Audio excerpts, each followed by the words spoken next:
आइए अजीजों, चलते हैं वचन की ओर, ज्यादा समय ना गवाते हुए जिस विषय के ऊपर हम अध्ययन कर रहे हैं उस विषय के लिए जो वचन का चुनाव हमने किया है वो वचन है इब्रानी की पत्री, उसका 12 अध्याय और वचन 1। Book of Hebrews chapter 12 verse 1। इब्रानी का 12 अध्याय और उसकी पहली आयत।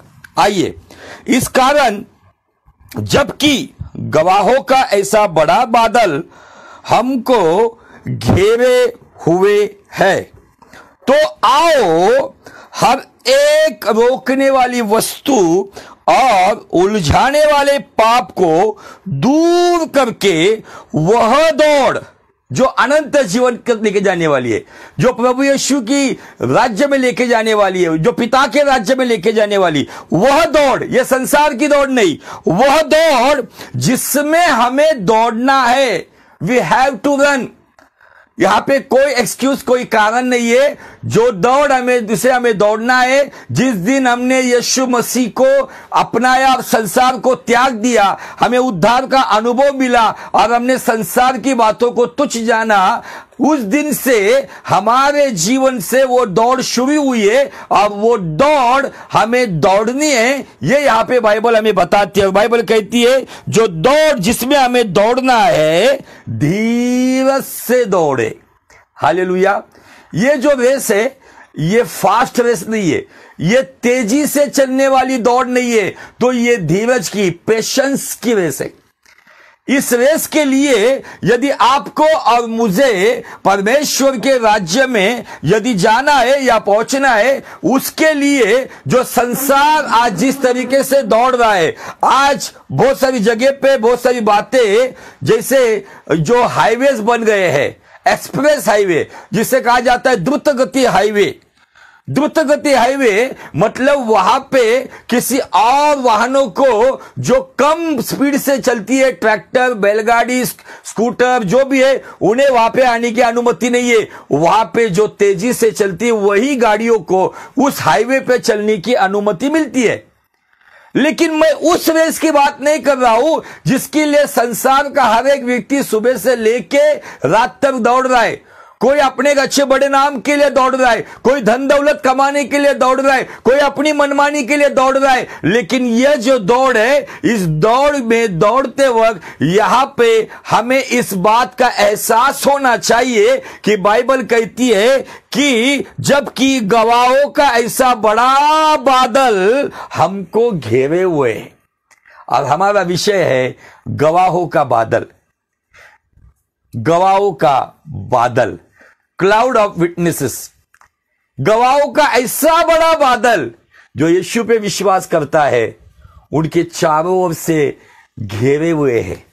फिर से मैं हर एपिसोड में बताना चाहूंगा, शायद आपके चारों ओर कहीं ना कहीं बीमारियों के बादल मंडरा रहे हैं, शायद आपके चारों ओर कहीं ना कहीं मौत के बादल मंडरा रहे हैं, डर के बादल मंडरा रहे हैं, चिंता और परेशानियों के बादल मंडरा रहे हैं जो तुम्हें कहीं ना कहीं नष्ट या नाश करने की कोशिश में है। लेकिन मैं आपको बताना चाहता हूं, ये चिंताओं के, डर के, मौत के डरावने बादल जो आज गरज रहे हैं वो बरसेंगे नहीं, क्योंकि हम गवाहों के ऐसे बड़े बादल से घिरे हुए हैं। वो गवाहों का ऐसा बड़ा बादल आज हमारे जीवन में, जिन जिन क्षेत्रों में हम कमजोर है, जिन जिन क्षेत्रों में हम भटके हुए, जिन जिन क्षेत्रों में हम कहीं ना कहीं कंफ्यूज है, अचंभित है, हमें समझ नहीं आ रहा है, उलझनों में पड़े हुए,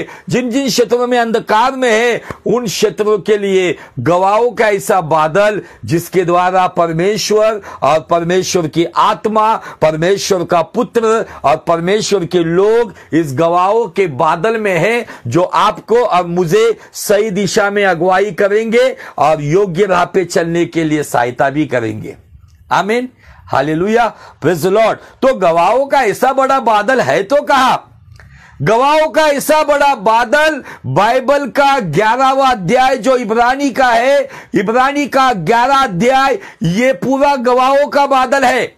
इसीलिए 11 अध्याय खत्म होने के साथ साथ इब्रानी का लेखक कहता है कि किस कारण कि ये जो लोग हमें 11 अध्याय में दिखते हैं, ये जो लोग हमें हाबिल से लेके जो शहीद होने वाले चेलों तक जो लोग उनके बारे में 11 अध्याय इब्रानी में जो लिखा है, इस कारण ये गवाहों के बादल है।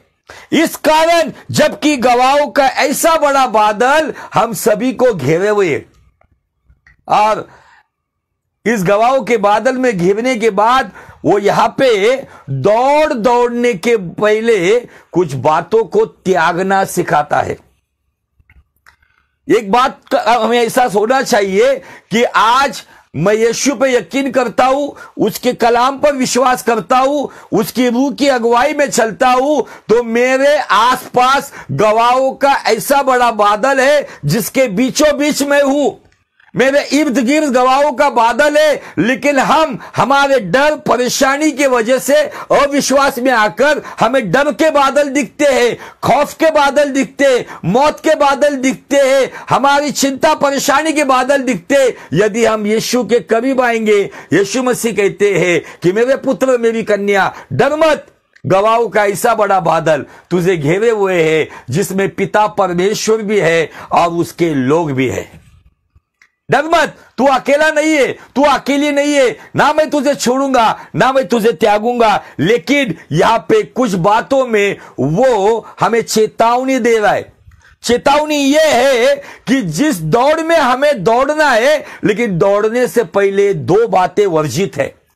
उसमें से पहली बात वो कहता है, हर एक रोकने वाली वस्तु और उलझाने वाले पाप को दूर करके।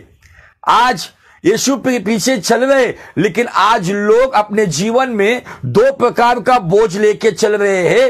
रोकने वाली वस्तु मतलब ये दुनियादारी की शानो शौकत, सभी प्रकार की मौज मस्ती, सभी प्रकार के एंटरटेनमेंट, मनोरंजन की बातें, ये सारी बातें मुझे खुदावन की हुजूरी में बैठने के लिए रोकने वाली वस्तु है। ये रोकने वाली वस्तु और उलझाने वाला पाप। ये उलझाने वाला पाप क्या है? ये उलझाने वाला पाप, ये पाप की दशा में गिरने से पहले आने वाला एक ऐसा जाल है जिसमें बहुत सारे फंस जाते हैं। आज आपके और मेरे जीवन में वो अनंत जीवन की दौड़ दौड़नी है, जो धीरज की दौड़ दौड़नी है। ये रेस ऑफ पेशेंस में यदि आपको और मुझे चलना है, तो उसके लिए जो भी रेस में दौड़ता है वो अपने आप को हल्का फुल्का कर लेता है, पूरी तरह से हल्का कर देता है। अपने शरीर में भी यदि आप देखोगे कि जो मैराथन में दौड़ने वाले, जो ओलंपिक में दौड़ने वाले जो लोग हैं, जो रेस में दौड़ने वाले लोग होते हैं, वो अपने पैरों में जूते भी बहुत ही कम वजनदार पहनते हैं, हल्के वजन वाले जूते पहनते हैं, हल्के टी शर्ट्स पहनते हैं ताकि दौड़ने में दिक्कत ना आए। लेकिन आज मसीहत में एक ऐसा बवाल बचा हुआ है, हर एक व्यक्ति उस दौड़ में दौड़ना चाहता है, लेकिन उलझाने वाली वस्तु के साथ और रोकने वाली वस्तु के साथ और उलझाने वाले पाप, ये दोनों प्रकार का बोझ लेकर दौड़ रहे हैं। इसीलिए बीच में आके वो हाफना शुरू कर देते हैं, दौड़ते दौड़ते बीच में से थक जाते हैं, बैकस्लाइड हो जाते हैं। दौड़ने के लिए जो पहले हियाव था, जो जोश था, वो होश गवा देते हैं। क्यों? क्योंकि बहुत सारी रोकने वाली वस्तु आज आपके और खुदावन के बीच में आकर बैठी है। उन रोकने वाली वस्तुओं को आपको निकालना होगा। मैं ये नहीं कहता हूं कि मोबाइल का इस्तेमाल मत करो, बिल्कुल मोबाइल का इस्तेमाल करो, लेकिन योग्य बातों के लिए करो। आपका अधिकतम समय मोबाइल खा रहा है या आपका अधिकतम समय दुनियादारी खा रही है, आपका अधिकतम समय कहां जा रहा है, इन सब बातों को देखना है। ये उलझाने वाली वस्तु ने आज लोगों के रिश्ते नाते तोड़ दिए। किसी को किसी दोस्त यारी की जरूरत नहीं है, किसी रिश्तेदार की जरूरत नहीं है, कोई टाइम पास की जरूरत नहीं है। इंसान अकेले बैठ के 12-12, 24-24 घंटे बैठकर उस मोबाइल पे चैटिंग करते हुए, वीडियो गेम्स खेलते हुए, सभी इधर उधर की बातें, न्यूज देखते हुए 24 घंटे उसमें बैठ सकते, जिसमें कोई रिश्तेदारी की जरूरत नहीं है। पति पत्नी के रिश्ते में आज कहीं ना कहीं दीवार खड़ी हुई है इन सब बातों की वजह से। रिश्ते नाते एक टेबल पे तो बैठते हैं, निवाला एक हाथ से खाते, दूसरे हाथ से चैटिंग करते हैं। ये भी एक रोकने वाली वस्तु है। शायद मुझे आपको बताना है, ये रोकने वाली वस्तु आपको अनंत जीवन से वंचित रख सकती है। आप अनंत जीवन से चूक जाओगे यदि उस दौड़ में दौड़ना है। तो दौड़ने के लिए मैंने पिछली वक्त बहुत अच्छा एग्जांपल दिया था। पीटी उषा अपने जीवन की पहली रेस जीत चुकी थी, लेकिन थोड़े ही समय में उसको पराजित घोषित किया था। क्यों घोषित किया था? क्योंकि दौड़ने वाले उस व्यक्ति को कुछ नियम, कुछ शर्तें दी जाती है। पीटी उषा दौड़ी तो जोर से, विनिंग पोस्ट को भी क्रॉस किया, लेकिन वो दौड़ते वक्त ये भूल गई कि इंडिया का जो ट्रैक था, इंडिया के प्लेयर की जो दो लाइनें थी जिसके बीच में से दौड़ना था, वो दौड़ते दौड़ते होश गंवा चुकी। श्रीलंका का जो लाइन थी, श्रीलंका का जो ट्रैक था, उसमें से वो दौड़ी, नंबर 1 आई, लेकिन नियम को तोड़ने की वजह से उसे पराजित घोषित किया गया। इसीलिए सभी विनिंग पोस्ट पर पहुंचने वाले विजयी नहीं होते हैं। जो प्रभु के वचन के नियम और शर्तों से चलते हैं। अनुग्रह तो चाहिए ही चाहिए, लेकिन अनुग्रह के साथ साथ हमारे जीवन में तमीज और डिसिप्लिन ये होना चाहिए। जो तमीज के साथ नहीं है उसे बदतमीज कहा जाता है। और जो चेले होते, जो शागिर्द होते हैं, उनके भीतर तमीज होनी चाहिए। आप और मैं प्रभु के चेले, मैं इस जीवन की दौड़ रहा हूं, लेकिन क्या मैं मर्यादा का उल्लंघन तो नहीं कर रहा हूं?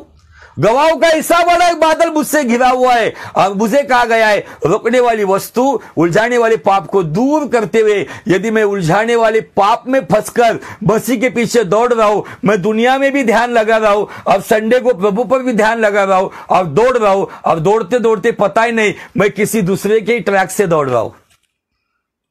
समझ में आ रहा है मुझे जो बताना है? ये जो दौड़ है ये अलग सा विषय है, और मैं विश्वास करता हूं यकीनन ये गवाहों का बादल निश्चय ही आप सभी के जीवन के लिए एक ऐसी अनोखी बात हर रोज लेकर आएगा, जिसके लिए आपको यहां वहां दौड़ने की जरूरत नहीं है। आपके सवाल का जवाब आपके घर में, जहां पर आप घुटनों के बल आओगे, वहां पर आपको प्राप्त होगा। आमीन, हालेलुया, प्रेज द लॉर्ड। तो दौड़ने के लिए यहां पे शर्त दी गई है। शर्त यह है कि पहले आपको एहसास होना चाहिए आप अकेले नहीं हो, गवाहों का ऐसा बड़ा बादल आपको घेरे हुए है। और शर्त नंबर 2, दो बातों को आपके जीवन से आपको त्यागना होता। नंबर 1, उलझाने वाली वस्तु और उलझाने वाला पाप, उसे दूर करते हुए, रोकने वाली वस्तु, उलझाने वाले पाप को दूर करते हुए जो दौड़, जिसमें हमें हर हालत में दौड़ना है, आखिरी सांस तक दौड़ना है, उसमें जोर से नहीं, तेजी से नहीं, बहुत ही जल्दबाजी से नहीं, तो धीरज से दौड़ना है। पवित्रता की धीरज की दौड़ दौड़ना है, नम्रता की धीरज की दौड़ दौड़ना है, सहनशीलता की धीरज की दौड़ दौड़ना है, क्षमाशील जीवन की धीरज की दौड़ दौड़ना है।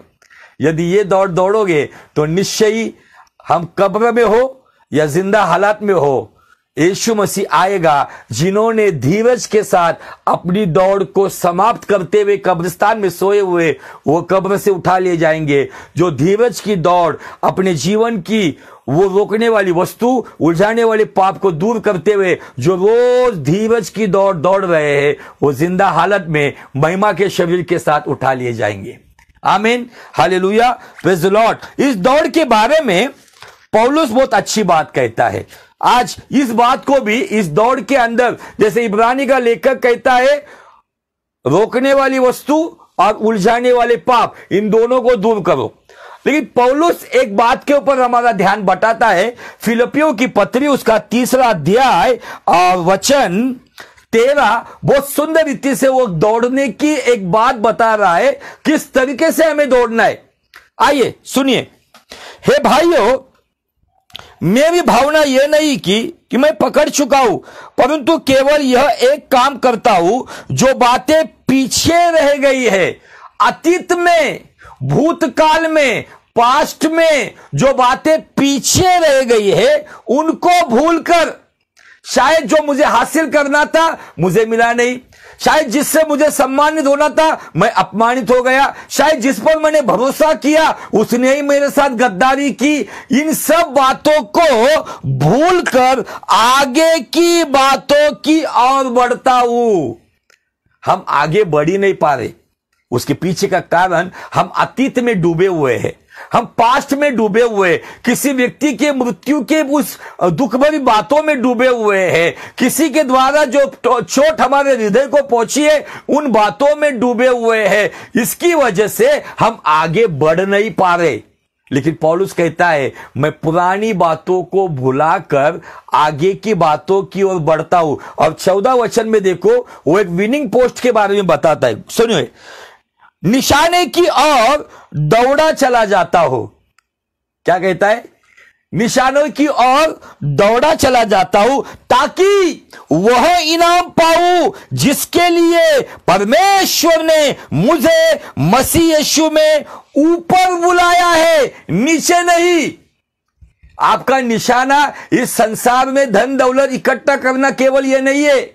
आपका निशाना केवल आपका करियर बनाना यह नहीं है। आपका निशाना केवल शादी करके बच्चे पैदा करना उसके लिए नहीं है। आपके जीवन का निशाना, आपके जीवन का एक निशानी की दौड़ है। वो दौड़ ये कहती है कैसे भी करते हुए पहले पुनरुत्थान का भागीदार बन जाऊं।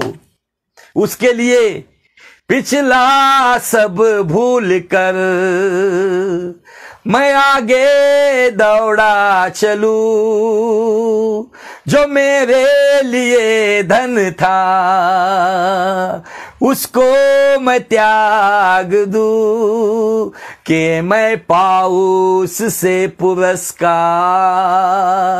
दौड़ा मैं जाऊं कि मैं पाऊं उससे पुरस्कार।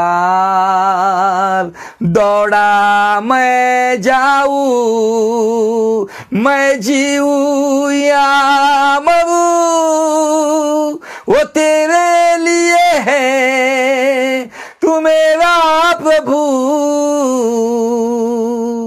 मेरे जीवन का मकसद तू है, मेरे जीने का कारण तू है। मेरे जीवन का मकसद तू है, मेरे जीने का कारण तू है। आपके जीवन का मकसद और आपके जीने का कारण मसीह के साथ उसके राज्य का वारिस होना। यहां पे हमें कोई वारिस बनाए या ना बनाए, यहां पे हमें कोई प्रॉपर्टी मिले या ना मिले, यहां पे हमारे मुंह पर थूक दे, यहां पर इस संसार में जिनके लिए आपने बहुत अच्छी अच्छी बातें की लेकिन उनके ही द्वारा आपको अपमान और कुलुषित होना पड़ा होगा, उनके द्वारा कीचड़ उछाला गया होगा, उनके द्वारा आपके हृदय पे बहुत सारे जख्म मिले होंगे। नो प्रॉब्लम, इस प्रतिफल के बारे में सोचो ही मत। पिछला सब भूलकर आगे की ओर दौड़ते चलो। मैं उस पुरस्कार की बात कर रहा हूं जो पुरस्कार यीशु मसीह सारे अगणित स्वर्गदूतों के सामने, जो यीशु के पीछे रोकने वाली वस्तु, उलझाने वाले पाप को दूर करते हुए इस बात का एहसास रखेंगे कि गवाहों का ऐसा बड़ा बादल मुझे घेरे हुए है, जो स्वर्गीय राज्य में बैठे हुए मुझे वहां जाना है। उस बात का एहसास रखते हुए जो धीरज की दौड़ दौड़ेंगे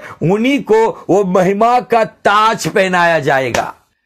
क्राउन ऑफ ग्लोरी, वो महिमा का ताज उन्हीं को पहनाया जाएगा जो इस प्रकार की धीरज की दौड़ दौड़ेंगे। और उसके लिए जरूरी है इस बात का एहसास कि मैं अकेला नहीं हूं, गवाहों का ऐसा बड़ा बादल जिसमें बहुत सारे अगणित गवाह परमेश्वर के जो उसके राज्य में बैठे हुए, उनकी गवाहियां मेरे चारों ओर घिरी हुई है। हालेलुया। इन दिनों की गवाहियों को जब सुनता हूं तो हंसी आती है। इन दिनों की गवाहियां रोटी कपड़ा मकान चंगाई के आगे नहीं जा रही है। इन दिनों की गवाहियां केवल भौतिक बातों में अटकी हुई है, आध्यात्मिक बातों की गवाहियां बहुत कम मिलती है। आमीन, हालेलुया। आइए हम इस गवाह के बादल में हमने ऑलरेडी हनोक के जीवन को देख लिया है, अभी हम नूह बाबा के जीवन से देख रहे। और मैं बताना चाहता हूं ये जो गवाहों के बादल में ये जो विश्वास के महायोद्धा है, विश्वास के महावीर है, उनके जीवन का जो चरित्र, उनका कैरेक्टर बताता है कि वो कैसे थे। ये भले ही प्रभु में सो गए हैं लेकिन एक पुख्ता सबूत में हाबिल के जीवन से देना चाहता हूं कि भले ही हाबिल उस जमाने में हजारों साल पहले मर गया है, लेकिन अभी भी हाबिल हमसे बात करता है। किस क्षेत्र में बात करता है? धार्मिकता के क्षेत्र में बात करता है, धर्मी जीवन के क्षेत्र में बात करता है, राइचियसनेस लाइफ के बारे में बात करता है। तो आइए इब्रानी का 11 अध्याय और उसका हाबिल का विश्वास के बारे में बताना चाहता हूं। इब्रानी 11:4, विश्वासी से हाबिल ने कैन से उत्तम बलिदान परमेश्वर के लिए चढ़ाया और उसी के द्वारा उसके धर्मी होने की गवाही भी दी गई। यह गवाही किसी स्वर्गदूत ने नहीं दी। हाबिल धर्मी है, यह गवाही खुद परमेश्वर पिता ने, परमेश्वर पुत्र ने, परमेश्वर पवित्र आत्मा ने आपस में दी है। और बाइबल कहती है कि क्योंकि परमेश्वर ने उसकी भेंटों के विषय में गवाही दी और उसी के द्वारा, उसकी गवाही के द्वारा, उसके धर्मी जीवन के द्वारा हाबिल मरने पर भी अब तक बातें करता है। इंसान इस संसार से मर जाता है, इंसान इस संसार से चला जाता है, लेकिन उसकी गवाहियां, उसका चरित्र, उसकी सेवा, उसका जीवन आने वाले हजारों पीढ़ी से बात कर सकता है।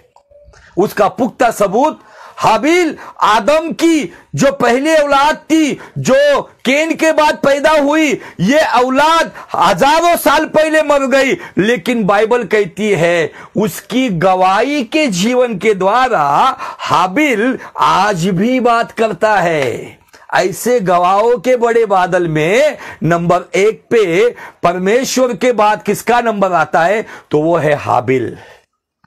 हाबिल हमसे बात करता है, मेरे पुत्र, मेरी कन्या, मेरे भाई, मेरे बहनों, मेरे बारे में पिता, पुत्र, पवित्र आत्मा ने गवाही दी है, स्वर्गदूतों ने आनंद मनाया है। आप भी मेरे जैसा ही जीवन जियो ताकि आपकी वजह से स्वर्ग में आनंद किया जाए। आमीन। उसके बाद हमने हानोक के जीवन से देखा और अभी हम देख रहे नूह के जीवन से। आमीन, हालेलुया। शायद आज कुछ बातें आपको बहुत अच्छे से मैं समझा सकूंगा कि नूह का जीवन कैसा था, लेकिन मैं नूह के जीवन से कुछ लोग जो बुद्धिजीवी लोग, बाइबल स्कॉलर्स बनने के बाद कुछ लोग बाइबल के जो विश्वास के महावीर है ना, उनके नुक्स निकालते। मैं आज जो संसार नूह के प्रति जो नकारात्मक विचार रखते हैं, नकारात्मक बातें रखते हैं, मैं उन लोगों के लिए या आपके थोड़ा सा नॉलेज के लिए आज नूह के जीवन में जो नकारात्मक बातें लोग बोलते हैं, उस नकारात्मक बातों को परमेश्वर के वचन से आपके विचारों में सकारात्मक दृष्टिकोण में लाना चाहता हूं। आमीन, हालेलुया। तो आइए चलते हम इब्रानी का लेकर नूह बाबा के बारे में क्या कहता है। नूह का मतलब है विश्राम। प्रभु ने सारे सृष्टि जो कलंकित हुई थी, अशुद्ध हुई थी, जानवर से लेके मानव भी अशुद्ध हो गए थे, उन सब को खत्म करते हुए, जल प्रलय से न्याय करते हुए उसने इस सृष्टि को विश्राम दिया, इसलिए नूह का नाम विश्राम, रेस्ट। आइए चलते इब्रानी का 11 अध्याय और वचन 7। विश्वासी से नूह ने उन बातों के विषय में जो उस समय दिखाई न पड़ती थी चेतावनी पाकर भक्ति के साथ अपने घराने के बचाव के लिए जहाज बनाया और उसके द्वारा उसने संसार को दोषी ठहराया। और उस धर्म का मतलब यहां पे यह धर्म मतलब कोई हिंदू मुस्लिम सिख ईसाई वाला धर्म नहीं, ये धर्म मतलब धार्मिकता। इसे मराठी में नीतिमत्व कहा जाता है, इंग्लिश में राइचियसनेस कहा जाता है, जो आज्ञा पालन से या समर्पण से प्राप्त होता है।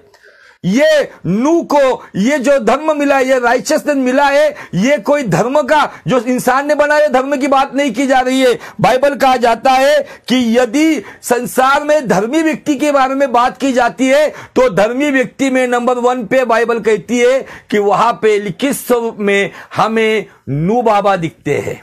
वहां पे हाबिल भी दिखता है जो देने के द्वारा धर्मी हो गया, लेकिन धर्म का वारिस मतलब राइचियसनेस का वारिस वो हो गया। और बाइबल कहती जो विश्वास से होता है। उसने जो चेतावनी पाई, कौन सी चीज की चेतावनी पाई?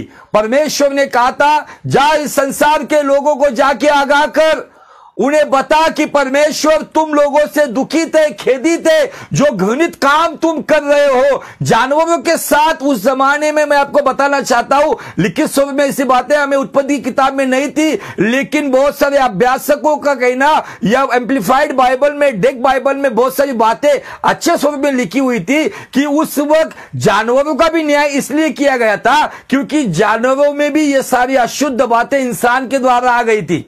आप समझ लो, मैं खुलकर नहीं बताऊंगा। ये सारे इन जमाने में आज हम देखते हैं एनिमल सेक्स करते लोग वेस्टर्न कंट्री में, अफ्रीकन कंट्री में। आज इंसान की फितरत इतनी गंदी हो गई है कि जो जानवरों के साथ आज कहीं ना कहीं लैंगिक संबंध स्थापित करते हैं, ये सारी आत्मा या ये सारी धारणा नूह के जमाने में हुआ करती थी और इसी के वजह से परमेश्वर ने जानवरों को भी उधर से निकाल दिया। और इसका भी पुख्ता सबूत मैं दूंगा क्योंकि परमेश्वर ने उन्हीं जानवरों को जहाज में भेजा। नूह जाकर पकड़ के नहीं लाया टाइगर को, नूह ने जाकर लायन को पकड़ कर नहीं लाया, जिराफ को पकड़कर नहीं लाया। बाइबल कहती है परमेश्वर ने चुने हुए जानवरों को आज्ञा दी और वो नूह के जहाज की ओर गए। नूह को पकड़कर लाने की जरूरत नहीं थी वहां से, क्योंकि बाइबल स्पष्ट रीति से कहती है कि परमेश्वर ने आज्ञा दी और जानवर नूह की ओर पहुंचे, नूह के जहाज में प्रवेश करे, पक्षी भी वहां पर गए। ये सारी बातें लिखित स्वरूप में, क्योंकि हमारा परमेश्वर सच्चा परमेश्वर है, जिसे अब्राहम और सारा ने सच्चा परमेश्वर जाना। आमीन, हालेलुया। और आज मैं नूह के जीवन से कुछ बातें, बहुत सारे लोग बताते 40 दिन 40 रात नूह जहाज के अंदर था, लेकिन मैं आपको बताना चाहता हूं एक लंबा लॉकडाउन नूह और नूह के परिवार ने काटा है। एक इतना बड़ा लॉकडाउन नूह और नूह के परिवार ने बर्दाश्त किया है और वो इतना तकलीफ से भरा हुआ लॉकडाउन था, इतना क्वारंटाइन उनको एक समय तक उनको होना पड़ा और वो क्वारंटाइन होना एक साधारण बात नहीं थी। हम लोग जब इस कोविड के दरमियान हम भी क्वारंटाइन हो गए थे, हम भी लॉकडाउन के अंदर अपने अपने घरों में बंद थे और हम वहां पर ऊब गए थे कि कब हम बाहर आए, कब हम बाहर निकले, कब काम पर जाए, कब स्कूल कॉलेज में जाए, कब सेवकाई के लिए बाहर जाए। लेकिन नूह का अंदर वो धीरज की दौड़ थी, जो दौड़ उस जहाज के अंदर वो दौड़ रहा था। चेतावनी पाकर परमेश्वर की भक्ति के साथ उसने अपने परिवार के लिए जहाज बनाया। इस जमाने में नूह की वो मिनिस्ट्री आपको और मुझे करनी है। जहाज ऑलरेडी सूली के ऊपर यीशु मसीह ने अपने स्वयं के जीवन से बनाया है। आपको, केवल आपको, आपके परिवार को, आपके लोगों को सुसमाचार सुनाकर, उद्धार का अनुभव देकर यीशु कहलाने वाले जहाज में लेकर जाना है, क्योंकि अंत के दिनों की तुलना नूह के साथ की गई है, नूह के जमाने के साथ की गई है। जितने यीशु मसीह में है उन पर दंड की कोई आज्ञा नहीं होगी। आमीन, हालेलुया। तो मैं आज आपको बहुत सारी बातें नकारात्मक दृष्टिकोण में नूह के बारे में बताते हैं, तो आज मैं आपको थोड़ा सा नूह का जो लॉकडाउन था वहां पर लेके जाना चाहता हूं। बहुत सारे लोगों को शायद पता नहीं होगा कि नूह जहाज के अंदर कितने समय तक था। आज वो समय बताकर मैं नूह की परिस्थिति आपको बताना चाहता हूं, लेकिन फिर भी नूह अपने मिशन से पीछे फिरा नहीं। नूह 120 साल तक वो प्रचार कर रहा था। हनोक के जैसे लोग उसकी खिल्ली उड़ाते होंगे, हनोक के जैसे लोग बूढ़ा सतिया गया बोलते होंगे, लेकिन नूह हर रोज परमेश्वर के काम के बारे में, परमेश्वर के न्याय के बारे में और एक साइड में उस जहाज को बनाने के काम में व्यस्त था। सारा संसार उसको मूर्ख कह रहा था। इसलिए बाइबल कहती है कि जो बातें देखी नहीं गई थी, जो बारिश आने वाला था, जो समंदर के जो सोते फूटने वाले थे, आकाश मंडल के सोते फूटने वाले थे, एक जल प्रलय आने वाला था, ये किसी ने देखा नहीं था। लेकिन नूह ने इस बातों पर विश्वास करते हुए कि खुदावन ये बातें जरूर करेगा, क्योंकि नूह ने अपने दादा हनोक से ये बातों को सुना होगा। जब हनोक सुबह निकलता होगा, जो 5 कैटेगरी के लोगों के पास जाता होगा, शायद नूह ने इन बातों को सुना होगा और इस बातों की सारी बातें उसको पता होगी, इसलिए नूह ने भी यकीन किया। इसलिए आज हम पर भी लोग हंसते, क्या तुम्हारा यीशु मसीह आने वाला, एक पीढ़ी हो गई, कहां रहा यीशु मसीह। लेकिन यीशु मसीह आएगा, ये बातें पक्की है। जिन्होंने उसको पाया है वो उनको पाकर अपने राज्य में लेकर जाएगा, जिन्होंने उसको पाया नहीं है वो नरक में पाए जाएंगे। Hallelujah. Praise the Lord. Bible यहाँ पे स्पष्ट रीति से हमें चेतावनी देती है नूह के जीवन से। तो आइए मैं आपको उस समय के पास लेके चलना चाहता हूं और उस समय के लिए आपको उत्पत्ति का 7वां अध्याय और वचन 6 वचन से पढ़ता हूं। 7वां अध्याय वचन 6 से, उत्पत्ति 7:6 से आगे। नूह की आयु की 600 वर्ष की थी जब जल प्रलय पृथ्वी पर आया। नूह और उसके पुत्रों और पत्नी और बहुओं समेत जल प्रलय से बचने के लिए जहाज में गया। शुद्ध और अशुद्ध दोनों प्रकार के पशुओं में से, पक्षियों और भूमि पर रेंगने वाले जंतुओं में से भी दो अर्थात नर और मादा जहाज में नूह के पास गए। नूह लेकर नहीं, ढूंढने नहीं गया टाइगर को, परमेश्वर ने आज्ञा दी, वही जंतु से लेकर सारे प्राणी नूह के पास गए जिस प्रकार परमेश्वर ने नूह को आज्ञा दी थी। 7 दिन के उपरांत जल का प्रलय का जल पृथ्वी पर आने लगा। अभी गौर से सुनो। जब नूह की आयु के 600 वर्ष के दूसरे महीने का 17वां दिन आया, उसी दिन बड़े गहरे समुद्र के सब सोते फूट निकले और आकाश के झरोखे खुल गए और वर्षा 40 दिन 40 रात निरंतर पृथ्वी पर होती रही। ठीक उसी दिन नूह अपने पुत्र शेम, हाम, यापेत और अपनी पत्नी और तीनों बहुएं समेत और उनके संग एक एक जाति के सब बनेल पशु, एक एक जाति के सब घरेलू पशु, एक एक जाति के सब पृथ्वी पर रेंगने वाले जंतु, एक एक जाति के सब उड़ने वाले पक्षी जहाज में गए। जितने प्राणियों में जीवन का प्राण था उनकी सब जातियों में से दो नूह के पास जहाज में गए। नूह लेकर नहीं आया, दूसरी बार जिक्र किया है। और जो गए वे परमेश्वर की आज्ञा के अनुसार सब जाति के प्राणियों में से नर और मादा गए। जो जानवर गए ना, टाइगर को आज्ञा दी जा तेरी पत्नी को लेकर, लायन को आज्ञा दी जा तेरी पत्नी को लेकर, जिराफ, हिरन, ये सारे प्राणी परमेश्वर की आज्ञा पाकर जहाज में गए। लेकिन इंसानों को नूह आगाह कर रहा था कि परमेश्वर न्याय करने वाला है, लेकिन इंसान उसके ऊपर हंस रहे थे। शादी ब्याह हो रही थी, लोग मौज मस्ती कर रहे थे, लोग दावतें तोड़ रहे थे, लेकिन किसी ने ध्यान नहीं दिया। लेकिन जानवर परमेश्वर से चेतावनी पाकर नूह के जहाज में गए। और आगे सुनो।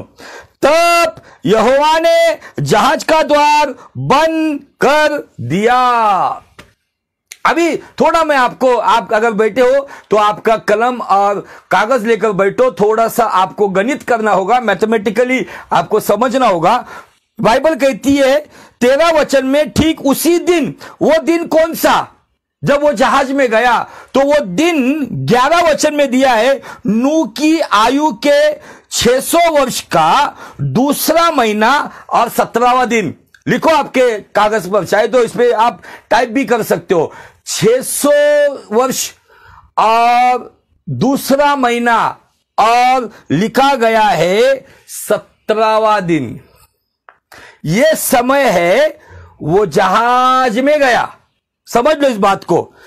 ये क्यों बता रहा हूं मैं? क्योंकि नूह के ऊपर एक इल्जाम लगाया गया है कि नूह शराब पीकर विवस्त्र नंगी हालात में गिर गया, कि इतना बड़ा शराबी कहा जाता है। कुछ अन्य जाति के लोग, मसीह विरोधी लोग इस पॉइंट को लेकर विश्व में जिसे परमेश्वर ने धर्मी जाना, उसके ऊपर अधर्मी होने का लांछन लगाते हैं। लेकिन आज ये लांछन नहीं है, तो नूह की ये अवस्था क्यों थी? गवाहों के बादल से आज नूह आपसे बात करेगा।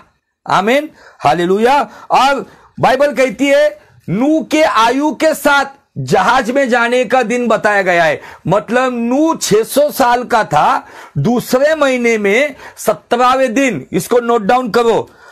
फिर बहुत सारे लोग कहते 40 दिन 40 रात वो जहाज में था। सॉरी, मैं आपको लेकर चलता हूं कि कहां पर ये सारी बातें हमें दिखती है। तो इस 8वें अध्याय में हम चलेंगे, और 8वें अध्याय में पहले तो वो कौवे को भेजता है, और कौवे को भेजने के बाद वो कबूतरी को भेजता है, और उसके बाद थोड़ा सा हम उसके ऊपर अध्ययन करेंगे। 8वां अध्याय का 10वां वचन। तब और 7 दिन तक ठहरकर उसने कबूतरी को जहाज में से फिर उड़ा दिया। और कबूतरी सांझ के समय उसके पास आ गई तो क्या देखा कि उसकी चोंच में जैतून का एक नया पत्ता। इससे नूह ने जान लिया कि जल पृथ्वी पर से घट गया है। जैतून का पत्ता ये सिंबल है या ये चिन्ह है रिवाइवल, बेदारी या संजीवन के साथ जोड़ा जाता है। फिर उसने 7 दिन और ठहरकर उसी कबूतरी को उड़ा दिया और उसके पास फिर कभी लौटकर आई नहीं। इसका मतलब कि कबूतरी को रहने के लिए एक योग्य जगह है। वो कबूतरी पहली बार लौटकर क्यों आई? क्योंकि थोड़ा बहुत पानी और था, पूरा रहने के लिए कंफर्ट था, तो कबूतरी लौटकर आई नहीं। अभी 13 वचन सुनिए, उत्पत्ति 8:13। नूह के आयु के 601 वर्ष के, गौर से सुनो, 601 वर्ष के पहले महीने के पहले दिन जल पृथ्वी पर से सूख गया। आगे चलेंगे। तब नूह ने जहाज की छत खोलकर क्या देखा कि धरती सूख गई है। और देखो गौर से, दूसरे महीने के 27वें दिन को पृथ्वी पूरी रीति से सूख गई।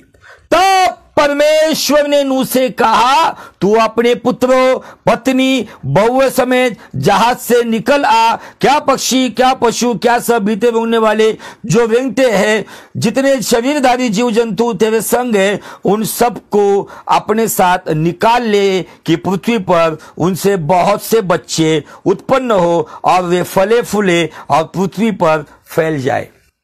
अभी मैं आपको एग्जैक्ट कैलकुलेशन करना चाहता हूं। 600 वर्ष के दूसरे महीने के 27वें दिन वो जहाज में गया। देखो कितना लंबा लॉकडाउन था नूह का।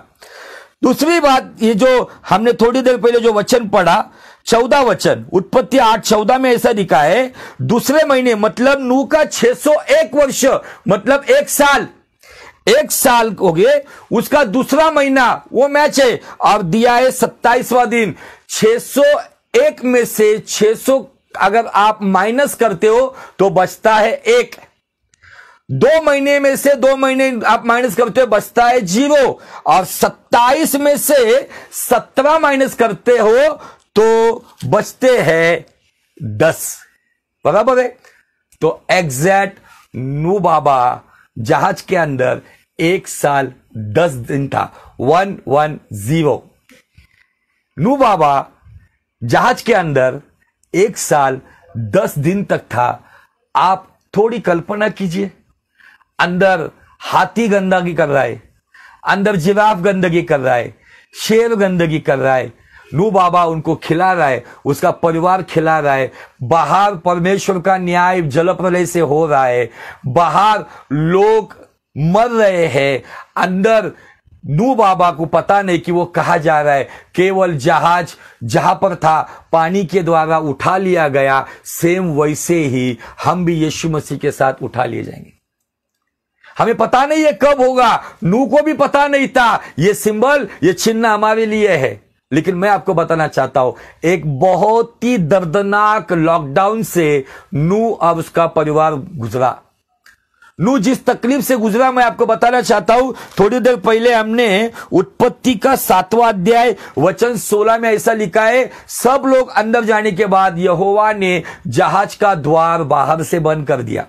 मैं थोड़ा आपको कल्पना करवाना चाहता हूं अजीजों, जब लोगों ने थोड़ी बारिश हो गई तो लोगों ने उस बारिश के अंदर घूमकर नाचना झूमना शुरू किया होगा। उनके लिए एक नई बात थी कि जिंदगी में पहली बार आकाश से वर्षा हो रही थी। उन्होंने उस पानी के साथ बहुत आनंद किया होगा। लेकिन जैसे ही जल के सोते फूटने लगे, वो जल का जो बदलाव जल प्रलय में होने लग गया, लोग मौत के डर से खौफ खाने लग गए। और कुछ नूह के आसपास के लोग, पहचान वाले लोग, एक बड़ी संख्या जाकर नूह के उस जहाज को खटखटा रहे थे, दरवाजा खटखटा रहे थे। नूह बाबा हम मर रहे, नूह बाबा हमें बचाइए, नूह बाबा हम गलत थे, हम पश्चाताप करना चाहते, हम बदलना चाहते, हमें जहाज में ले लो। लेकिन नूह ने कहा होगा, मेरे भाइयों, मेरे बहनों, अब पर्दा उठ गया है। दरवाजा अंदर से बंद नहीं है, दरवाजा बाहर से बंद है। आमीन। ये सारी बातें हमारे लिए एक सीख है। समय रहते अपने उद्धार को ग्रहण करो, यीशु मसीह के साथ अपना जीवन ठीक ठाक करो, क्योंकि जब दूल्हा आकर चला जाएगा, जिन्होंने परमेश्वर के लिए कीमत चुकाई है, जो उसके साथ वफादार है, उसी यीशु नाम के जहाज में चले जाएंगे। लेकिन जो बाद में आएंगे, दरवाजा खोला नहीं जाएगा, वो कहेगा मैं तुम्हें जानता नहीं हूं। लेकिन मैं यहां पे आपको एक बताना चाहता हूं, मानवीय स्वरूप में नूह ने और उसके परिवार ने लोगों की मौत की चीखें सुनी थी। हजारों लाखों लोग जब तड़प तड़प के मर रहे थे, उनकी चीखें नूह को दिन रात परेशान कर रहे थे। आप जस्ट थोड़ा सा आपके घर में यदि 1 महीने के लिए यदि कोई रिश्तेदार या कोई मेहमान आते, उनकी सेवा कर करके आप ऊब जाओगे। लेकिन उस जहाज के अंदर सभी प्रकार के घरेलू जानवर थे, राष्ट्रीय जानवर थे, जंगली जानवर थे। उन सबको खाना देना, उनका पालन पोषण, उनको संभालना, उनकी टट्टी निकालना, उनकी पेशाब निकालना, साफ सुथरा करना, ये सारी बातें दिन रात चल रही थी। लेकिन बाहर न्याय हो रहा था। लेकिन उसी के साथ साथ नूह इतना थक गया था, नूह की रातों की नींदें हराम हो गई थी। नूह सो नहीं पा रहा था। और इसी नूह बाबा के ऊपर कुछ मसीह विरोधी या कुछ हमारे बुद्धिजीवी लोग कहते हैं कि वो नशे में झूम गया। वो नशा करने नहीं गया था। नूह को एक रात की चैन की नींद चाहिए थी। 1 साल 10 दिन तक नूह बाबा सोया नहीं था ठीक से। उसके कारण जब भी वो सोने की कोशिश करता था, उसके पास में यदि कोई छोटी बच्ची हो उससे प्यार करता था, लेकिन उसके परिवार ने नूह की बातों पर यकीन नहीं किया। वो छोटी बच्ची चिल्लाती होगी, दादाजी मुझे बचाइए, या कोई जवान लड़का कहता, ताऊ जी मुझे बचाइए। कोई ना कोई पुकार रहा था, लेकिन नूह कुछ नहीं कर पा रहा था, क्योंकि दरवाजा बाइबल कहती है यहोवा ने बाहर से बंद कर दिया था, जिसके बारे में उत्पत्ति 7:16 में लिखा है। इतने बड़े हाकार, इतने बड़े न्याय के बाद संसार के मानवों का चिल्लाना पुकारना, उनकी जो जिस प्रकार की जो आवाज थी, जैसे कोई जलते वक्त जैसे पुकारता है, जैसे कहारता है, मरते वक्त जैसे पुकारता है, उनकी जो आवाज थी वो उसे बर्दाश्त नहीं हो रही थी। जानवरों की आवाज उसको बर्दाश्त नहीं हो रही थी, बाहर के जानवर मर रहे थे। अब नूह भले जहाज में सेफ था, लेकिन नूह की जो परिस्थिति थी, उसकी दिमागी अवस्था जो थी वो ठीक नहीं थी। भले ही 1 साल 10 दिन के बाद उसने छप्पर खोलकर आसमान को देखा, जमीन को देखा। अरारत पर्वत पर जाकर 7वें महीने के 17वें दिन बाइबल कहता है, अरारत कहने वाले पर्वत के ऊपर, यह अरारत पर्वत कहाँ है पता है? यह अरारत पर्वत गलातिया में, मतलब टर्की में, इस पर्वत पर जाने के लिए बैन किया है। अमेरिका में से 10 लोगों की, वैज्ञानिक लोगों की टीम निकली थी, और उस वैज्ञानिक लोगों की टीम ने नूह के जहाज को ढूंढ लिया। और यह बातें बताई जाती है कि यदि नूह का जहाज उस अरारत पर्वत पर है, तो निश्चय इसी पर्वत का पहला जिक्र बाइबल में हमें दिखता है, निश्चय हमारा परमेश्वर सच्चा है। यदि वो जल प्रलय से नूह के जमाने में यदि अपना विनाश, अपना न्याय लेकर आता है, सदोम गमोर पर अग्निगंधक का न्याय लेकर आता है, तो इन जमाने में यीशु मसीह में जो नहीं है, उनका भी न्याय निश्चित है। इस भक्तिहीन समाज पर परमेश्वर का न्याय निश्चित है। उससे अगर बचना है तो आपको यीशु कहलाने वाले उद्धार के जहाज में आज ही निर्णय लेकर प्रवेश करना होगा। बाइबल कहती है 1 साल 10 दिनों के बाद नूह ने परमेश्वर के लिए जानवर का एक बलिदान चढ़ाया। उसका सुगंध परमेश्वर के नाक में गया और परमेश्वर ने उसके परिवार को आशीष दी। अब आगे थोड़ा सा उस पॉइंट पर मैं आता हूं जहां पर लोग कहते हैं कि नूह ने शराब पी थी। वो शराब नहीं थी। इसी उत्पत्ति का 9वां अध्याय और वचन 20 से लेके आए। नूह किसानी करने लगा, वो खेती करने लगा। उसने दाख की बारी लगाई, हदबट्टी की भट्टी नहीं लगाई, दारू की कोई भट्टी नहीं लगाई। नूह दाख की बारी लगाई और वो दाख मधु पीकर मतवाला हुआ और अपने तंबू के भीतर नंगा हो गया। तब कनान के पिता हाम ने अपने पिता को नंगा देखा और बाहर आकर अपने दोनों भाइयों को बतला दिया कि जब शेम यफेत दोनों ने कपड़ा लेकर अपने कांधों पर रखा और पीछे की ओर उल्टा चलकर अपने पिता के नंगे तन को ढांप लिया और वे अपना मुख पीछे किए हुए थे, इसलिए उन्होंने अपने पिता को नंगा न देखा। जब नूह का नशा उतर गया तब उसने जान लिया कि उसके छोटे पुत्र ने उसके साथ क्या किया। अभी वो कनान को श्राप दे दिया, वो श्राप आज भी है और इसीलिए कनानी लोगों के साथ इस्राएली लोगों का कुछ काम होता नहीं था और कनान से परमेश्वर भी कहीं ना कहीं घृणा करता था। ये सारी बातें एक अलग विषय, लेकिन मैं क्या बताना चाहता हूं, नूह को एक नींद चाहिए थी, एक सुकून की नींद, एक शांति की नींद चाहिए थी, क्योंकि 1 साल 10 दिन तक नूह एक ही जगह पे कैद था अपने परिवार के साथ।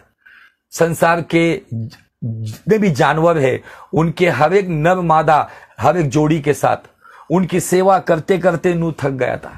उनको खिलाते पिलाते, उनकी साफ सफाई करते करते थक गया था। बाहर लोगों के मरने की उनकी चीखें सुन सुनकर नूह को वो बर्दाश्त के बाहर हो गया था। लेकिन जब नूह उस खेती को लगाया, दाख की बारी को लगाया, उस दाख का रस पीने लगा, नशा करने के लिए नहीं, वो कहीं ना कहीं अपने आप को ठंडा करना चाहता था, अपने आप को शांत करना चाहता था। अधिक मात्रा में उसने दाख रस पिया, फ्रेश वाइन ग्रेप पिया है।